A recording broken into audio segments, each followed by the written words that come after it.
Bos, gimana? Agak geli-geli gitu ya liatnya. Hihi. Tapi cuannya jangan ditanya bos. Biar kata jualan ulat, untungnya bisa berlipat-lipat. Ulat bukan sembarang ulat bos. Ini namanya ulat Jerman. Beh, mantep gak tuh? Tapi emang ada ya orang yang mau beli ulat? Ada pasarnya? Apa sih peruntukannya? Tenang, pasti banyak nih pertanyaan di dalam benak bos-bos semua. Kuilah, malu bertanya, sesat di jalan.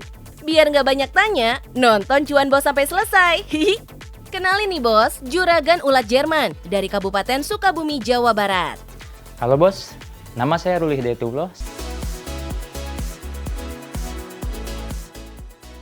Untuk memulai usaha, kita harus jeli melihat peluang. Lakukan dengan hal yang kecil, maka nanti akan berkembang dengan sendirinya.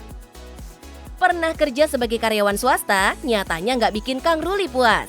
Akhirnya, ia memutuskan resign dan mencari ide bagaimana cara menghasilkan cuan dari rumah. Berbekal sharing dan pengalaman dari teman, hanya butuh sepekan, akhirnya Bos Ruli diperkenalkan tentang konsep budidaya ulat Jerman, bos. Singkat cerita, Ruli tertarik dan mencoba peruntungan di bidang ini. Jadi ceritanya itu dulu tuh saya pelihara burung. Suatu hari, ulat itu susah dicari di sini, di Sukabumi.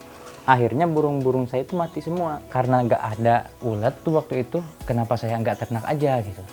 Akhirnya saya pelajari dulu tuh selama 1 minggu. Berikut saya riset ulat itu ada berapa jenis sih gitu. Kemudian cara perawatannya bagaimana, marketnya seperti apa gitu. Nah akhirnya saya putusin tuh buat diternak ulat Jerman ini. Satu hal yang paling saya tertarik karena modalnya itu cukup sekali. Dapat ya bos poin pertama, ulat ini buat dijadikan makanan. Salah satunya ya burung. Ulat Jerman adalah jenis ulat yang banyak digunakan sebagai pakan. Hewan ternak seperti ikan hias dan unggas yang mengonsumsi ulat Jerman kualitasnya bisa meningkat. Jadi percayalah kalau pasarnya sangat besar sekali. Yakin dengan prospek ternak ulat Jerman? Modal awal yang digelontorkan Kang Ruli sebenarnya relatif gak gede-gede amat kok, yaitu sekitar Rp2.200.000. Bulan kelima ternak berjalan, Kang Ruli langsung balik modal dengan hasil panen mencapai 50 kg ulat Jerman, bos. Ekspansi pun dilakukan dengan menambah jumlah box sebagai tempat budidaya ulat Jerman. Saat ini, budidaya yang dibangun Kang Ruli sudah mencapai ribuan box, bos. Mantap! Nah dulu itu saya mulai itu dari 12 box, kemudian 1000 indukan. Kemudian minggu selanjutnya saya bikin lagi 12 box lagi, begitupun minggu-minggu seterusnya. Dalam menjalankan usaha, Akang Ruli sangat menjaga kualitas ulat Jerman yang dihasilkan, tentunya dengan sejumlah metode. Proses pertama yang dilakukan yaitu pembibitan. Untuk kegiatan ini, Ruli memanfaatkan serbuk gergaji kayu atau tore sebagai wadah untuk indukan ulat Jerman bertelur, bos. Penggunaan serbuk gergaji kayu atau polar dianggap lebih ekonomis dan cukup mudah didapatkan. Perubahan ulat Jerman menjadi indukan dimulai dari umur sekitar 6 bulan. Ciri khas indukan ulat Jerman memiliki warna hitam pekat dengan diameter 1 sampai dengan 2 cm. Dalam pembibitan, faktor genetik sangat menentukan, bos. Makin bagus indukan yang dipilih, makin bagus anakan yang dihasilkan. Itu kenapa dalam proses ini, tahap penyortiran harus sangat diperhatikan. Nggak boleh geli-geli, anggap aja lagi megang duit. Kira-kira kalau untuk ternak ini, suhu ruangan berpengaruh nggak sih, bos? Nah untuk ulat Jerman sendiri itu suhu yang paling baik rata-rata itu di antara 26 sampai 29 derajat Celcius. Itu suhu normalnya.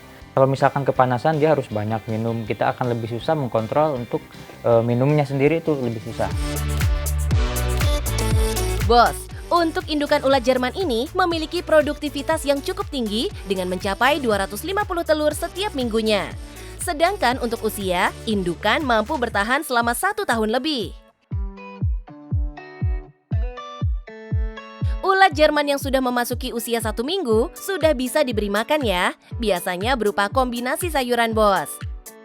Salah satunya pemilihan labu siam yang sekaligus dimanfaatkan sebagai minuman si ulat Jerman. Bos, proses panen ulat Jerman ini dihitung selama 3 bulan, dalam kurun waktu panen 10 hari sekali. Jadi setidaknya ada 3 generasi bibit ulat yang bisa dipanen dalam waktu yang sudah ditentukan, Bos. Untuk pemanenan sendiri cukup sederhana. Ambil box ulat Jerman yang sudah memasuki usia 3 bulan, kemudian ayak untuk memisahkan ulat dengan serbuk gergaji kayu, Bos. Lakukan sampai bersih. Timbang ulat Jerman, kemudian masukkan kembali ke dalam box. Hasil ternak ulat Jerman siap untuk dijemput pengepul. Bos, kalau dalam kisaran 3 bulan saja proses panen bisa dilakukan beberapa kali, kira-kira total ada berapa kilogram ulat Jerman ya? Setelah masuk usia 3 bulan, kita bisa panen 10 hari sekali panennya. Berarti dalam 1 bulan kita bisa panen sekitar 3 kali.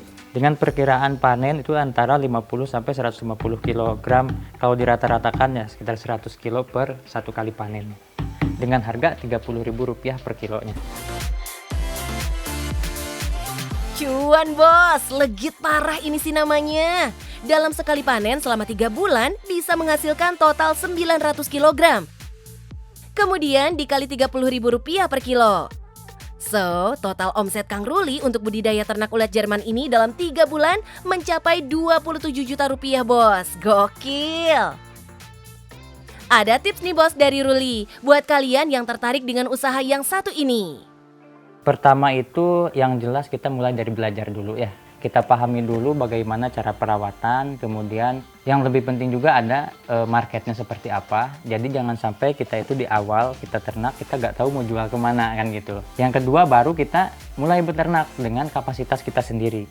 Bos, karena lebih mengutamakan kualitas untuk memasarkan hasil ternaknya, Bos Ruli nggak butuh effort yang ekstra. Cukup dari mulut ke mulut. Pembeli pun akan datang dengan sendirinya. Semangat terus, Bos! Hal yang kecil, bila kita mulai dengan niat yang besar, maka hasilnya akan baik. Karena proses tidak akan pernah mengkhianati hasil. Saksikan terus Cuan Bos hanya di Trans 7.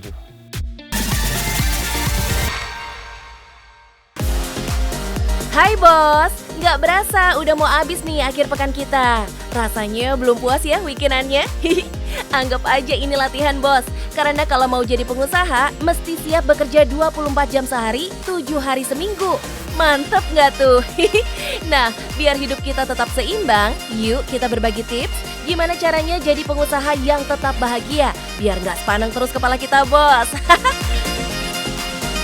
Yang pertama nih, manfaatkan waktu sebaik mungkin. Hindari deh yang namanya nunda-nunda pekerjaan. Selesai lebih cepat, lebih baik, Bos. Lagian, jangan sampai order keburu lari deh kalau kita kelamaan. Terus, kita nggak boleh lelah belajar, Bos. Ilmu bisnis tuh salah satu investasi terbaik kita. Banyak loh sekarang seminar atau kelas bisnis dibikin online. Nggak sedikit pula yang free akses tanpa bayar alias gratis. Asik kan, Bos? Lalu, jalin pertemanan yang suportif, Bos. Say goodbye lah udah sama lingkungan yang toksik. Jaringan kerja dan teman yang baik akan kasih semangat positif buat kita biar tetap seru menjalankan bisnis dari nol. Bahkan bisa jadi merekalah para pelanggan kita yang pertama, Bos. So sweet kan? Terakhir, jangan lupa istirahat ya, Bos. Sediakan waktu buat me time dan family time. Liburan bareng keluarga sesekali bagus banget loh buat mendongkrak lagi semangat dan kreativitas kita. Jadinya kita akan makin giat bekerja dan berinovasi mengembangkan bisnis kita, Bos. Gimana? Udah siap jadi pengusaha yang bahagia? Gaspol deh, biar kita makin cuan, Bos. Sampai jumpa!